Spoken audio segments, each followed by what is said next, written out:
We provide you the platform to turn your dreams into reality. Give wings to your aspirations with KR Mangalam University. Irani nuclear site पर हमले से जुड़ी इस वक्त की बड़ी खबर सामने आ रही है। यूएस ने ईरान को पहले ही हमले की जानकारी दी थी।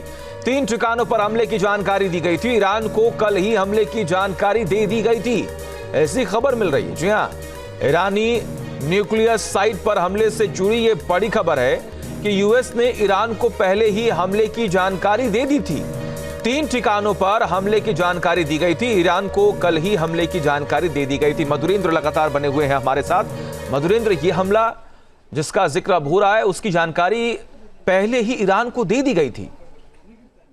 देखिए, बिल्कुल ईरान को तो ये जानकारी उस वक्त से ही थी जब इजराइल ने उस पर हमले तेज किए थे कि इसके बाद अमेरिका किसी वक्त किसी मोमेंट इस वॉर में एंटर कर सकता है। और जाहिर तौर पे अमेरिकी एंट्री के लिए जो है हमने देखा किस तरह से ट्रंप G7 से निकले। उसके बाद उन्होंने सिचुएशन रूम में तमाम तैयारियों का जायजा लिया। उसके बाद उन्होंने कहा कि 2 हफ्ते का वक्त देते हैं। लेकिन ये सब जो स्ट्रेटेजिकल प्लानिंग होती है, उस प्लानिंग की भनक एक दूसरे देशों को रहती है कि ये दरअसल कहते कुछ हैं और करते कुछ हैं। तो ये जो ऑपरेशन के हिस्से होते हैं वो दरअसल क्लियर थे। और जाहिर तौर पर हम देख रहे थे इजराइल जो हमला कर रहा था, उस हमले में वो भले ही ईरान के जो ड्रोन साइट्स हैं या फिर जहां पर लॉन्चर्स हैं या फिर जहां पर उसके मिसाइल्स हैं या फिर उसका आयुध भंडार है, उसको टारगेट करने में कामयाब हो रहा था। इसके साथ ही हम देख रहे थे कि नतांज और इस्फहान जो 2 अलग न्यूक्लियर साइट्स हैं, उस पर भी इजरायली हमले हो रहे थे। लेकिन जहां तक फोर्डो की बात करें, वो दरअसल आप देखें तो इतना डीप पेनिट्रेट करने की कैपेसिटी, यानी उस तरह का टनल बस्टर बम या उस तरह का बॉम्बर इजराइल के पास नहीं है। लिहाजा वो पूरी तरह से अमेरिका पर निर्भर था कि अमेरिका जब तक आकर फोर्डो पर बमबारी नहीं करता, तब तक